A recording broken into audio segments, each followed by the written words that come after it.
Hi, in this question, we are given that 1 over x plus x whole square equals to 25, and we are asked to find the value of 1 over x square plus x squared.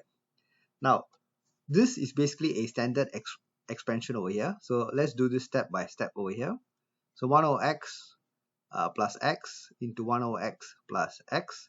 So I'm going to do this step by step. Okay, so 1 over x into 1 over x is 1 over x square plus, all right, so here you have 1 over x times x, which should be 1, and x times 1 over x will be 1, correct? So this will be 1 plus 1, and then finally over here is x into x will be plus x squared.